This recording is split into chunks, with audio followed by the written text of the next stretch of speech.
الرحيم ولو أننا نزلنا إليهم الملائكة وكلمهم الموتى وحشرنا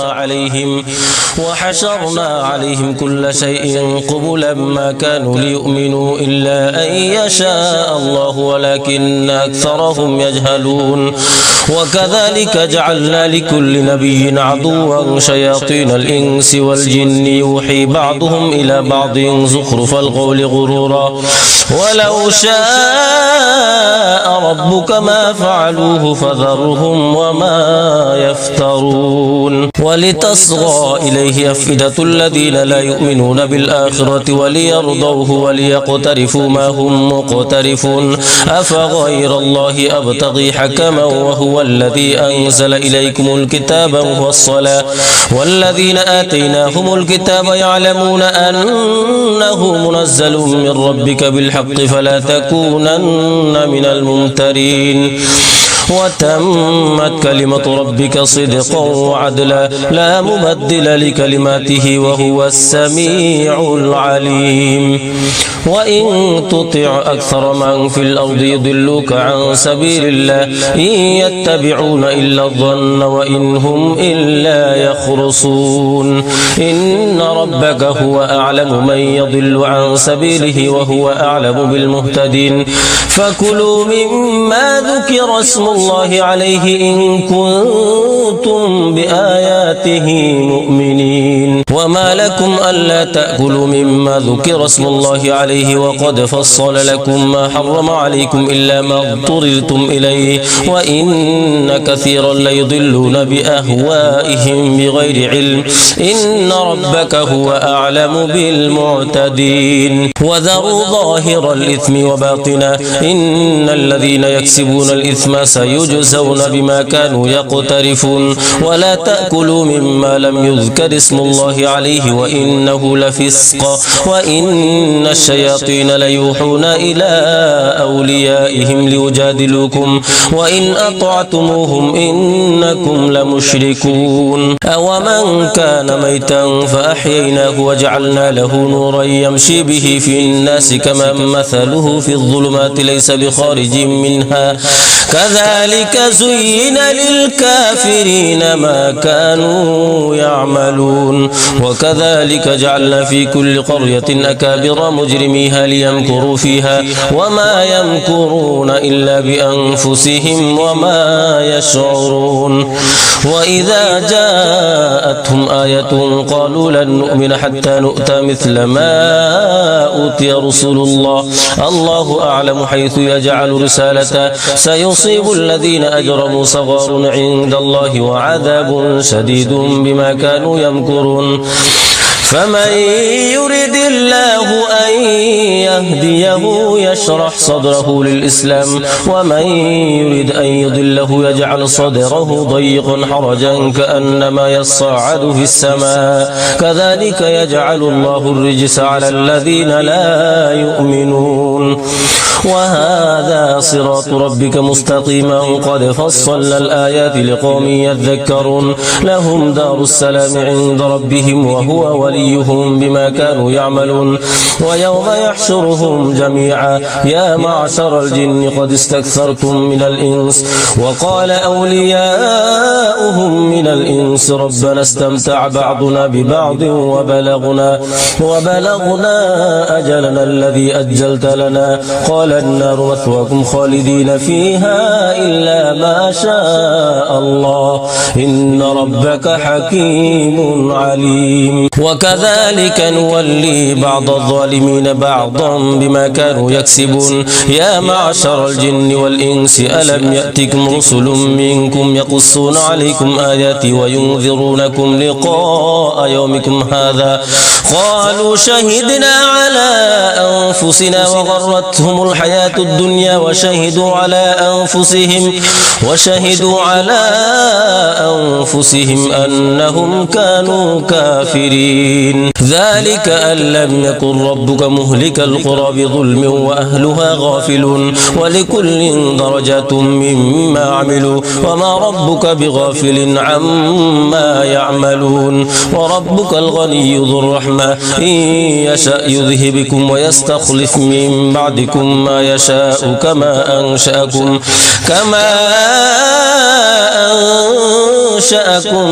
من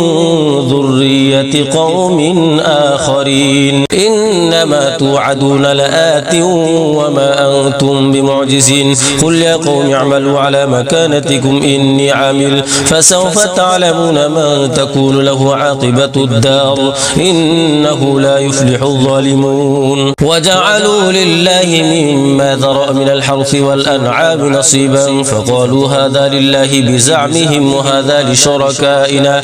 فما كان لشركائهم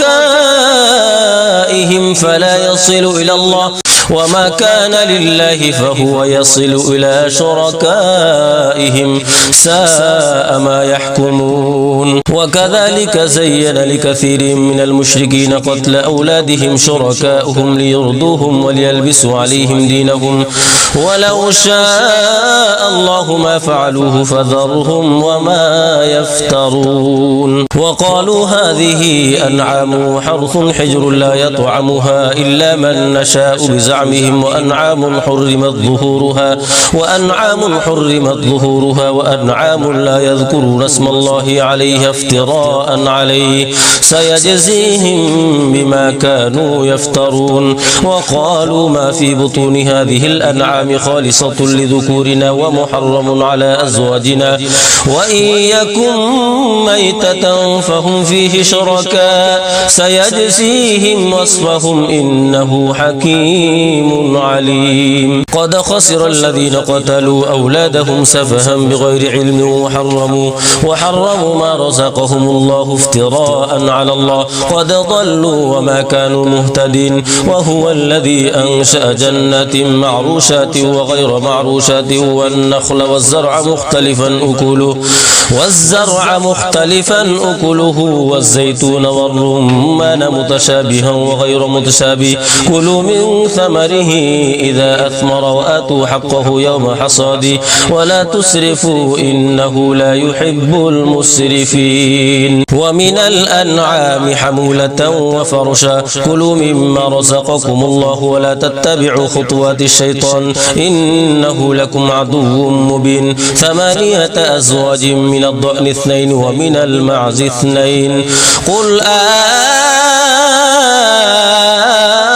الذكرين حرم أم الأنثيين أم اشتملت عليه أرحام الأنثيين نبئوني بعلم إن كنتم صادقين. ومن الإبل 2 ومن البقر 2 قل الذكرين حرم أم الأنثيين أم اشتملت عليه أرحام الأنثيين أم كنتم شهداء إذ وصاكم الله بهذا فمن أظلم ممن افترى على الله كذبا ليضل الناس بغير علم إن الله لا يهدي القوم الظالمين. قل لا أجد فيما أوحي إلي محرما على طاعم يطعمه إلا أن يكون ميتة أو دما مسفوحا أو لحم خنزير فإنه رجس أو فسقا أهل لغير الله به فمن اضطر غير باغ ولا عاد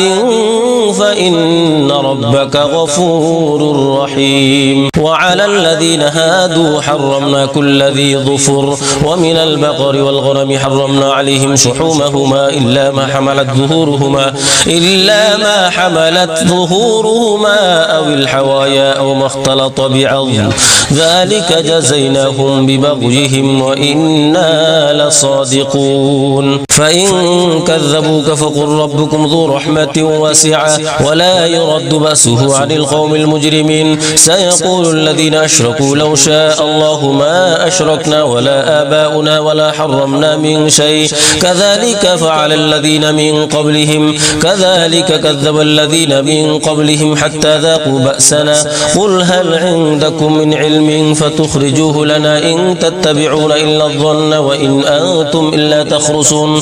قل فلله الحجة البالغة فلو شاء لهداكم أجمعين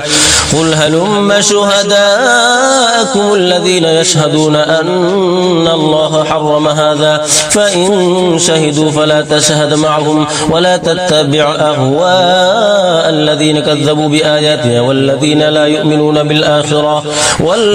لا يؤمنون بالآخرة وهم بربهم يعدلون قل تعالوا أتل ما حرم ربكم عليكم ألا تشركوا به شيئا وبالوالدين إحسانا ولا تقتلوا أولادكم من إملاق نحن نرزقكم وإياهم ولا تقربوا الفواحش ما ظهر منها وما بطن ولا تقتلوا النفس التي حرم الله إلا بالحق ذلكم وصاكم به لعلكم تعقلون ولا تقربوا مال اليتيم إلا بالتي هي أحسن حتى يبلغ أشده وأوفوا الكيل والميزان بالقسط لا نكلف نفسا إلا وسعها وإذا قلتم فاعدلوا ولو كان ذا قربى وبعهد الله أوفوا ذلكم وصاكم به لعلكم تذكرون وأن هذا صراطي مستقيما فاتبعوه ولا تتبعوا السبل فتفرق بكم عن سبيلي ذلكم وصاكم به لعلكم تتقون ثم آتينا موسى الكتاب تماما على الذي أحسن وتفصيلا لكل شيء وهدى ورحمة لعلهم بلقاء ربهم يؤمنون وهذا كتاب أنزلناه مبارك فاتبعوه واتقوا لعلكم ترحمون أن تقولوا إنما أنزل الكتاب على طائفتين من قبلنا وإن كنا عن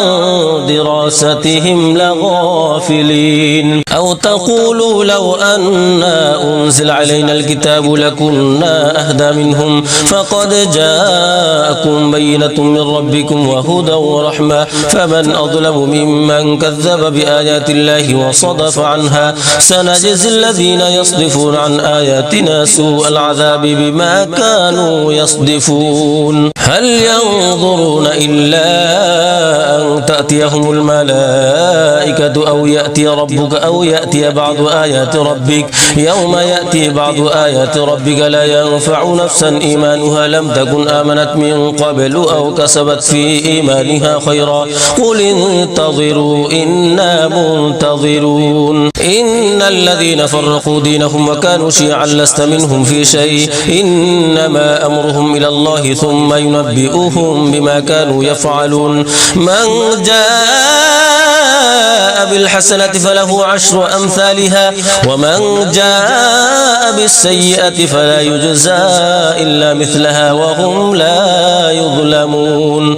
قل إنني هداني ربي إلى صراط مستقيم دينا قيما ملة إبراهيم حنيفا وما كان من المشركين قل إن صلاتي ونسكي ومحياي ومماتي لله رب العالمين لا شريك له وبذلك أمرت وأنا أول المسلمين قل أغير الله أبغي ربا وهو رب كل شيء ولا تكسب كل نفس إلا عليها ولا تزر وازرة وزر أخرى ثم إلى ربكم مرجعكم فينبئكم بما كنتم فيه تختلفون وهو الذي جعلكم خلائف الأرض ورفع بعضكم فوق بعض درجات ليبلوكم فيما آتاكم إن ربك سريع العقاب وإنه لغفور رحيم بسم الله الرحمن الرحيم ألف لام ميم صاد كتاب أنزل إليك فلا يكون في صدرك حرج منه لتنذر به وذكرى للمؤمنين اتبعوا ما أنزل إليكم من ربكم ولا تتبعوا من دونه أولياء قليلا ما تذكرون وكم من قرية أهلكناها فجاءها بأسنا بياتا أو هم قائلون فما كان دعواهم إذ جاءهم بأسنا إلا أن قالوا إنا كنا ظالمين فلنسألن الذين أرسل إليهم ولنسألن المرسلين فلنقصن عليهم بعلم وما كنا غائبين والوزن يومئذ الحق فمن ثقلت موازينه فأولئك هم المفلحون ومن خفت موازينه فأولئك الذين خسروا أنفسهم بما كانوا بآياتنا يظلمون ولقد مكناكم في الأرض وجعلنا لكم فيها معايش قليلا ما تشكرون ولقد خلقناكم ثم صورناكم ثم قلنا للملائكة اسجدوا لآدم فسجدوا إلا إبليس لم يكن من الساجدين قال ما منعك ألا تسجد إذ أمرتك قال أنا خير منه خلقتني من نار وخلقته من طين قال فاهبط منها فما يكون لك أن تتكبر فيها فاخرج إنك من الصاغرين قال أنظرني إلى يوم يبعثون قال إنك من المنظرين قال فبما أغويتني لأقعدن لهم صراطك المستقيم ثم لآتينهم من بين أيديهم ومن خلفهم وعن أيمانهم وعن شمائلهم ولا تجد أكثرهم شاكرين قال اخرج منها مذءوما مدحورا لمن تبعك منهم لأملأن جهنم منكم أجمعين ويا آدم اسكن أنت وزوجك الجنة فكلا من حيث شئتما ولا تقربا هذه الشجرة فتكونا من الظالمين فوسوس لهما الشيطان ليبدي لهما ما وري عنهما من سوآتهما وقال ما نهاكما ربكما عن هذه الشجرة إلا أن تكونا ملكين أو تكونا من الخالدين وقاسمهما إني لكما لمن الناصحين فدلاهما بغرور فلما ذاقا الشجرة بدت لهما سوآتهما وطافقا يقصفان عليهما من ورق الجنة وناداهما ربهما ألم أنهكما عن تلكما الشجرة وأقل لكما إن الشيطان لكما عدو مبين قالا ربنا ظلمنا أنفسنا وإن لم تغفر لنا وترحمنا لنكونن من الخاسرين قال اهبطوا بعضكم لبعض عدو ولكم في الأرض مستقر ومتاع إلى حين قال فيها تحيون وفيها تموتون ومنها تخرجون يا بني آدم قد أنزلنا عليكم لباسا يواري سوآتكم وريشا ولباس التقوى ذلك خير ذلك من آيات الله لعلهم يذكرون يا بني آدم لا يفتننكم الشيطان كما أخرج أبويكم من الجنة ينزع عنهما لباسهما ليريهما سوآتهما إنه يراكم هو وقبيله من حيث لا ترونهم إنا جعلنا الشياطين أولياء للذين لا يؤمنون وإذا فعلوا فاحشة قالوا وجدنا عليها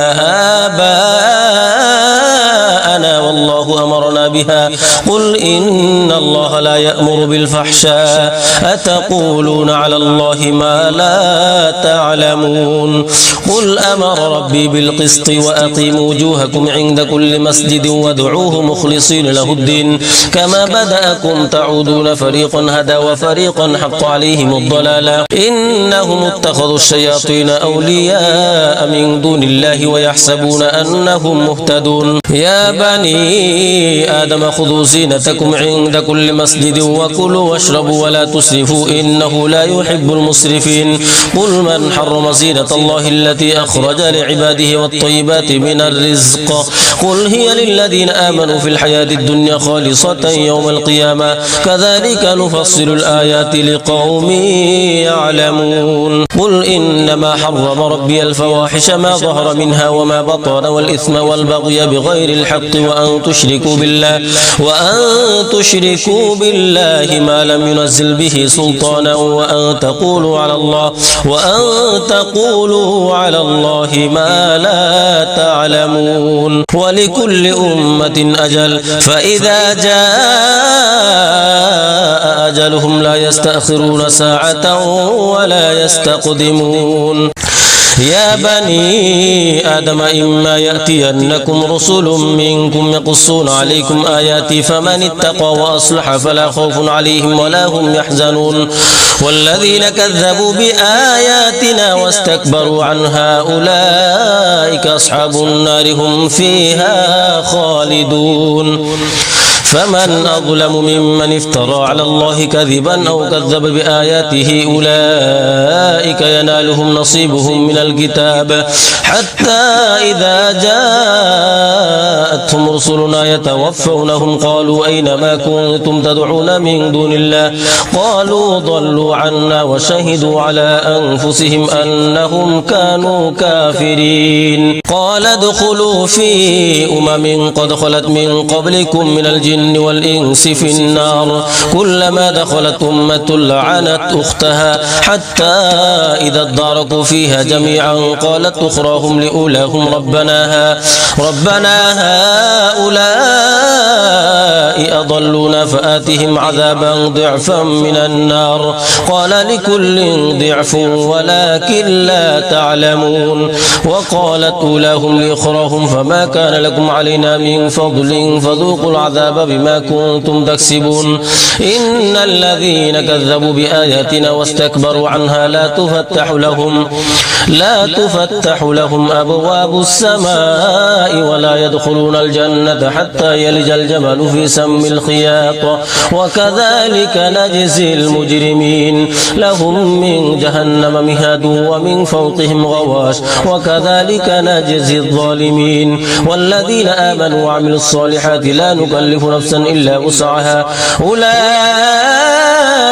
أصحاب الجنة هم فيها خالدون ونزعنا ما في صدورهم من غل تجري من تحتهم الأنهار وقالوا الحمد لله الذي هدانا لهذا وما كنا لنهتدي لولا أن هدانا الله لقد جاءت رسل ربنا بالحق ونودوا أن تلكم الجنة أورثتموها بما كنتم تعملون ونادى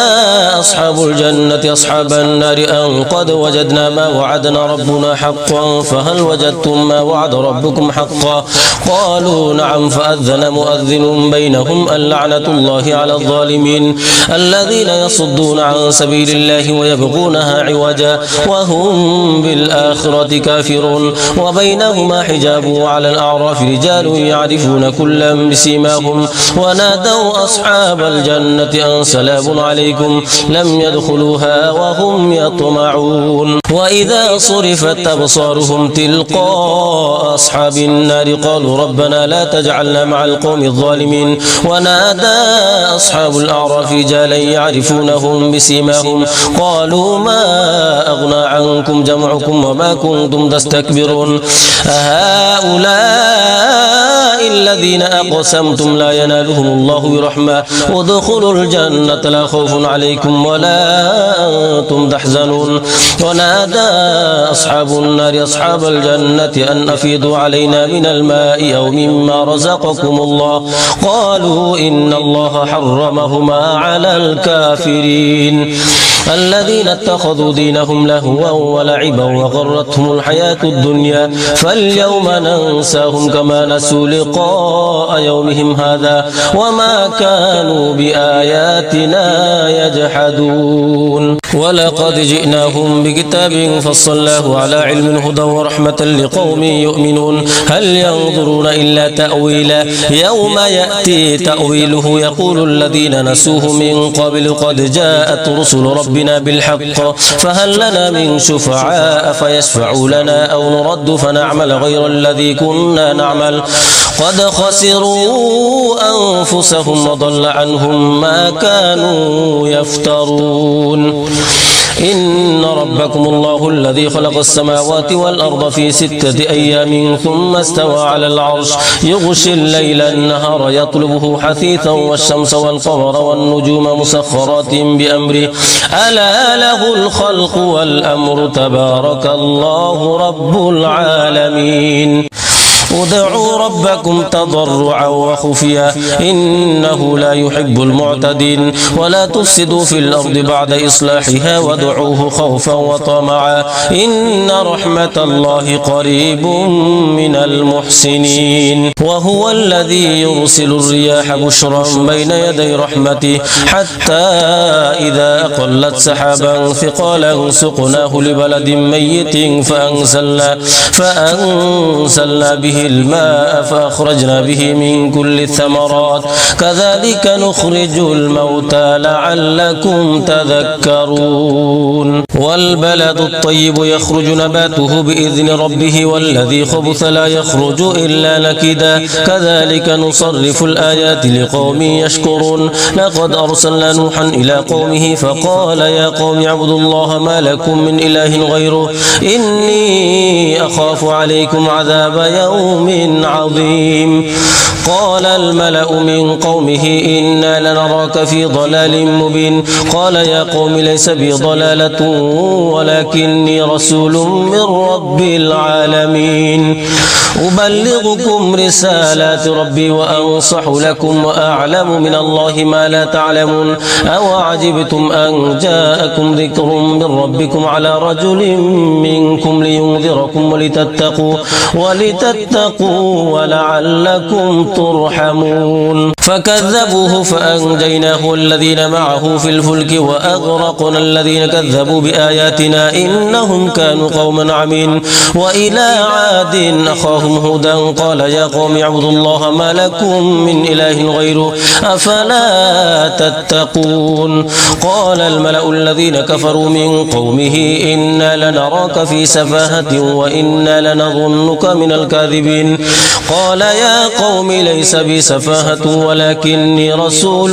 من رب العالمين أبلغكم رسالات ربي وأنا لكم ناصح أمين أو عجبتم أن جاءكم ذكر من ربكم على رجل منكم لينذركم واذكروا إذ جعلكم خلفاء من بعد قوم نوح وزادكم في الخلق بسطا فاذكروا آلاء الله لعلكم تفلحون قالوا أجئتنا لنعبد الله وحده ونذر ما كان يعبد آباؤنا فأتنا بما تعدنا إن كنت من الصادقين قال قد وقع عليكم من ربكم رجس وغضب أتجادلونني في أسماء سميتموها أنتم وآباؤكم ما نزل الله بها من سلطان فانتظروا إني معكم من المنتظرين فأنجيناه والذين معه برحمة منا وقطعنا دابر الذين كذبوا بآياتنا وما كانوا مؤمنين وإلى ثمود أخاهم صالحا قال يا قوم اعبدوا الله ما لكم من إله غيره قد جاءتكم بينة من ربكم هذه ناقة الله لكم آية فذروها تأكل في أرض الله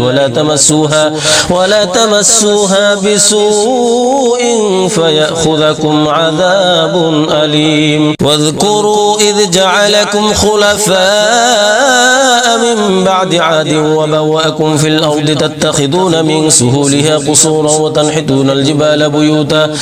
فاذكروا آلاء الله ولا تعثوا في الأرض مفسدين قال الملأ الذين استكبروا من قومه للذين استضعفوا لمن آمن منهم تعلمون أن صالحا مرسل من ربه قالوا إنا بما أرسل به مؤمنون قال الذين استكبروا إنا بالذي آمنتم به كافرون فعقروا الناقة وعتوا عن أمر ربهم وقالوا يا صالح ائتنا بما تعدنا إن كنت من المرسلين فأخذتهم الرجفة فأصبحوا في دارهم جاثمين فتولى عنهم وقال يا قوم لقد أبلغتكم رسالة ربي ونصحت لكم ولكن لا تحبون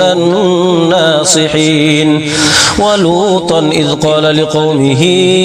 أتأتون الفاحشة ما سبقكم بها من أحد من العالمين إنكم لتأتون الرجال شهوة من دون النساء بل أنتم قوم مسرفون وما كان جواب قومه إلا أن قالوا أخرجوهم من قريتكم إنهم أناس يتطهرون فأنجيناه وأهله إلا امرأته كانت من الغابرين وأمطرنا عليهم مطرا فانظر كيف كان عاقبة المجرمين وإلى مدين أخاهم شعيبا قال يا قوم اعبدوا الله ما لكم من إله غيره قد جاءتكم بينة من ربكم فأوفوا الكيل والميزان ولا تبخسوا الناس أشياءهم ولا تفسدوا في الأرض بعد إصلاحها ذلكم خير لكم إن كنتم مؤمنين ولا تقعدوا بكل صراط توعدون وتصدون عن سبيل الله من آمن به وتبغونها عوجا واذكروا إذ كنتم قليلا فكثركم وانظروا كيف كان عاقبة المفسدين وإن كان طائفة منكم آمنوا بالذي أرسلت به وطائفة لم يؤمنوا فاصبروا حتى يحكم الله بيننا وهو خير الحاكمين صدق الله